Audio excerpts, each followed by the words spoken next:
Hi everyone, it's Jessica. Welcome back to my channel. I have been missing you. Sorry I didn't have any videos last week except for the Holly Jolly. It always gets really busy around the holidays and I'm gonna try to keep up my video posting schedule, but I know that I'll be missing some. So just know that I'm always thinking of you and that I'll post when I can. Today we are making these cute little fabric baskets. I last minute was looking for a little basket to hold some Advent trinkets for my kids, and of course I had it right down to the last minute, but I had to make these. So I looked on Pinterest for some fabric basket patterns and I came across this one and I thought it was really cute. That's the one that we're going to make today. The other great thing about this one is it uses 2.5-inch squares, and if you remember when we were making the stockings last year, I cut out a whole scrapbook bin full of 2.5-inch squares of my Christmas fabric, and I'm still working my way through that. So I thought that these would be really perfect use of that. I used some faux leather scraps from bag making to be the handles. I thought that would be good. And then for the inside of this one and for my other ones, they're all backing cutoffs. So it was a really great project. Oh, and in the inside is soft and stable, and I pieced my soft and stable leftover scraps with a zigzag stitch on my machine. So I was really able to use some good leftovers for this, and I do think it turned out cute. I'm making 4 of these. This is the one of them. So let's get started. Last minute, I decided I had to make some baskets that were Christmas to hold my kids' little Advent trinkets for this year. And so what I did was I pieced all of my scraps of soft and stable together just using a zigzag stitch.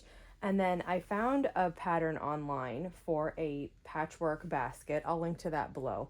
And so instead of quilting them on my domestic machine, I'm just going to set the 4 of them up here and quilt them on a long arm. I think it'll be quicker. And this basket gets a lining put in afterwards, but I can't just quilt this without a backing here on the long arm, so I'm just using this white, and that will get covered with a lining. So right now I'm going to baste them into place. Basically, I'm just going to go around every basket, just making sure it's exactly how it should be. And then once I get them all lined up and basted, then I will pick a design to quilt them with and start the quilting.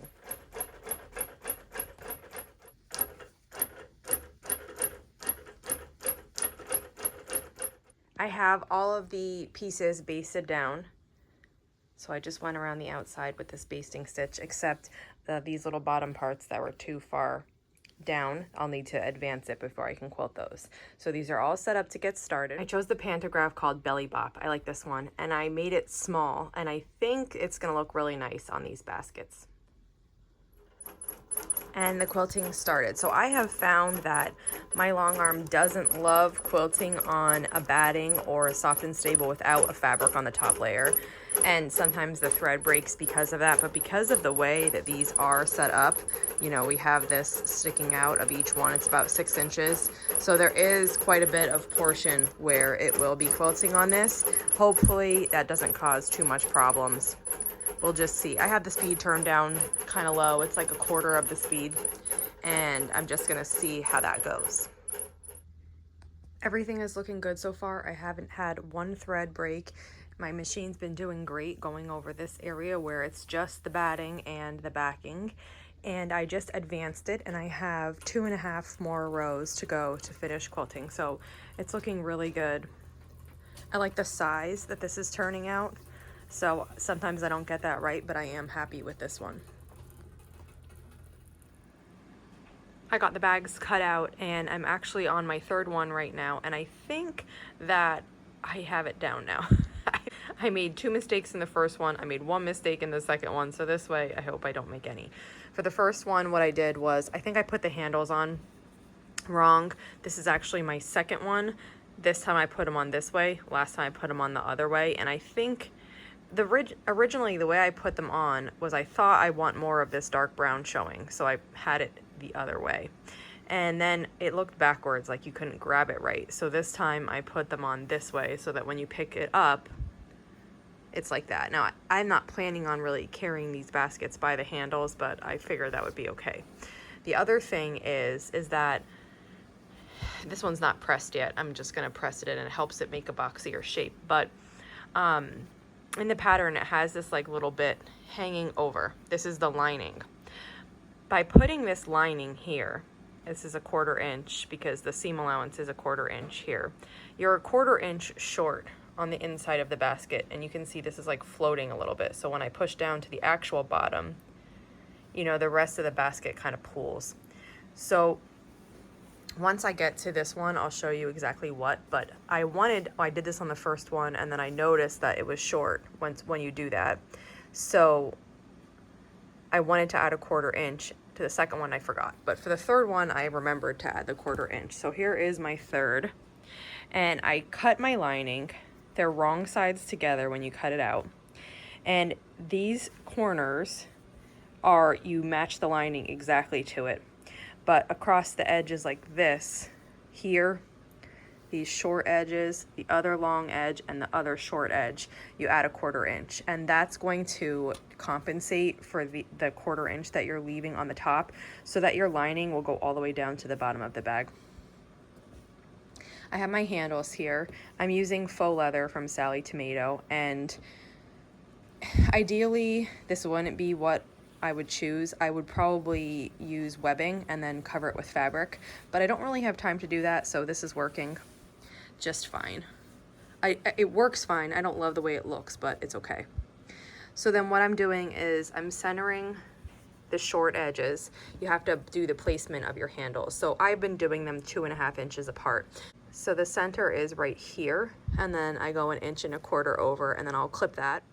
And then I go to the center again, I go 1.25 inches over, and I clip it like that. Now, I just want to show you, for the first time, I did it like this, where most of the brown was showing and the handle was like that, and I do think it looks kind of backwards. I'll show you that one in a minute. I already put the stuff in it, that's why I don't have it here. And so now I'm doing them this other way. So what I did was clip them in place, and now I'm just going to base them. So I basically just remove the clip, and about 1/8 inch away, I base these. I backstitch a couple times just in case I do end up using them as carrying handles, and repeat that. And then I'm going to go to the other side and do the same thing, just base these in place. Okay, now the next step is to just work right sides together and sew these seams. And I actually thought this would be difficult, but it's not. It turns out it's not. So you just fold it, get your handle out of the way there, and match your top edge and your side, and then sew down this side with a 1/4 inch seam allowance. I backstitch at the start and the end.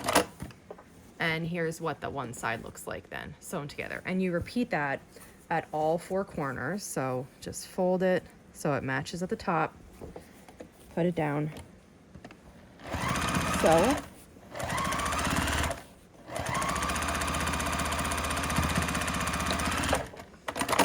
And now we have one of the sides together, you can see it, and then repeat it for the 2 remaining sides. Here's what it looks like right now with all 4 sides sewn together, and I have it wrong side out, so right side in, and just set it aside and leave it like this. Next, we're going to sew the lining together, which is cut to be the same size, except it's a 1/4 inch taller on the short sides and the long sides, but not in this little corner. And you do this the same way. So right sides together, match up your top and sew across. And this time on the lining, use 3/8 inch seam allowance.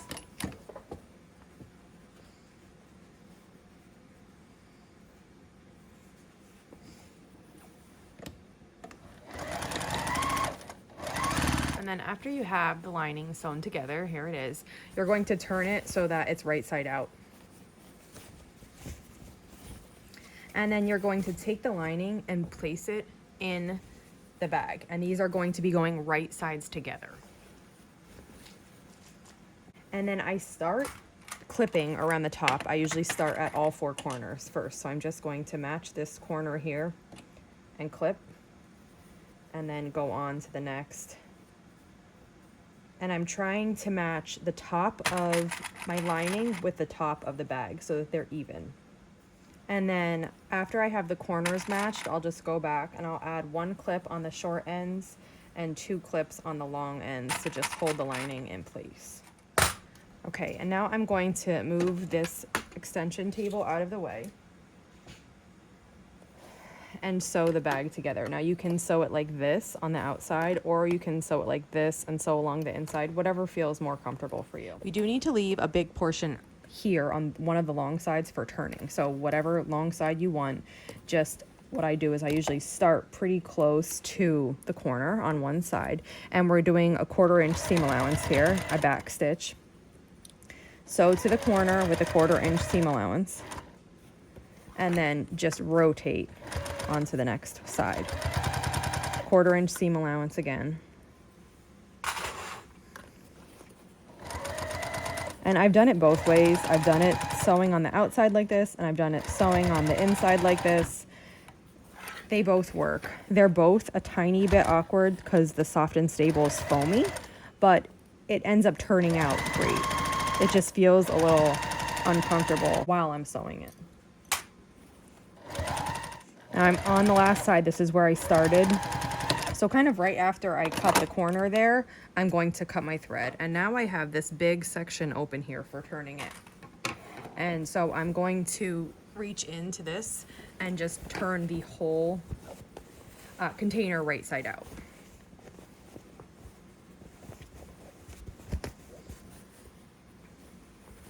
And I just poke all the corners out with my hand. I haven't pressed it at this point. I've been waiting to the end to give it a really good press, and that's been working. But basically, once the bottom is poked out, then you can just push the lining down into it. Oh, and this, adding that extra 1/4 inch, this sits so much better. So what happens whenever you make a bag like this and you use a 1/4 inch seam allowance and you turn it, what happens is the lining is generally thinner than the outside, and the outside is going to give some resistance to wanting to fold where it should. So in general, this should fold on this seam line. And if you cut your lining to match the outside of your bag and you fold it on this seam line like this, the lining will sit perfectly in the bag. The way that this pattern was written is that it leaves this sticking up, so you get a little peek of the lining. And so that's what I did. But what happens in the pattern is it doesn't account for this extra 1/4 inch being used here. In my first one, where I saw it happen and then I made a mental note to fix that on my second, and then I forgot on my second, I didn't account for that. So it might be hard for you to tell, but this is like floating here. You know, I can move this lining and it's floating in the bottom of the bag. And so that's not ideal to me. But you can see in this one, it's not floating. Like, this is the bottom. This right here is just not pressed, so you don't see a crease, but the lining goes all the way down to the bottom. So this is what I want. So I'm glad that, you know, modifying that worked out. Now, basically what we need to do is close this hole. And because we're leaving this little peak of the lining sticking out, you could press this now if you wanted. I usually just go around it with my fingers. You could add some clips to kind of hold it down if you wanted, like this, to make sure it's gonna stay in place as you go. But basically what you want to do is just, you want to sew this down so that you're top stitching right along the edge here. And I back stitch, and then you just take it a little bit at a time to make sure everything's laying nice and flat, and top stitch right at the edge of the lining, and then do this all the way around.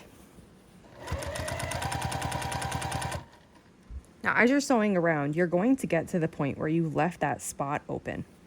And I used to find this area tricky, but it's really not. So the first thing that you do is you make sure that your lining is sitting correctly. So I know it's correct up here, and I just kind of fiddled with it to get it correct down here. And then I'm gonna back you up a little bit so you can see. Then I just kind of put my hand, this is already sewn, I put it there and I give it a little tug. And as I give it a tug, it's going to make the rest of this go into place really nice. So now I know that I can just slowly sew across here. I'm closing up that opening, and I'm making sure that the edge of this lining here is not any bigger or smaller than the rest of my, like the peak of my lining. And once I get that hole closed up, then I just move on to finishing this last little bit I'll pass where I started, and then I'll do just a little bit of back stitching and cut the thread. Now I have a couple strings hanging out, so I'm just going to cut those. And now this one is finished. I would give it a really quick press. So the way I press this is I fold it on the seam line, and then I lay it down, and then I press it with the hot iron. I do that at all the corners, and then I also do it at the bottom edges too. So I'll fold it here. This is the bottom edge, and then I'll press from here to here. On the long side, I do the same thing. I fold it and press there. And I repeat that all the way around. So I'm pressing at the 4 corners, and I'm pressing at the 4 bottom edges. So here are the 3 I made so far. This is the first one. That's the one that I said I think I put the handles on backwards. I like the look of seeing more of this leather, but it seemed not the right way when you're carrying it. So then I made this one, flip the handles the other way. These 2 are the ones that the linings kind of don't all go all the way down. And then my third one, the handles are the same as the second one, but my lining goes all the way down. So I do think they turned out really cute. I may make some more modifications to this, but in general, this is really cute. And you can pick and choose, do whatever color scheme you like. You could even do this solid if you wanted to use up some fat quarters. But I had these 2.5-inch squares, and I picked through to find some really cute ones that were fussy cut to show up in these baskets. So that's it for today. Here is my third one, the best so far. If you have any questions on this video, just let me know. I'll link to this pattern below so that you can go to the person's blog and make this if you want to. I'll see you back here soon. Thanks for following along.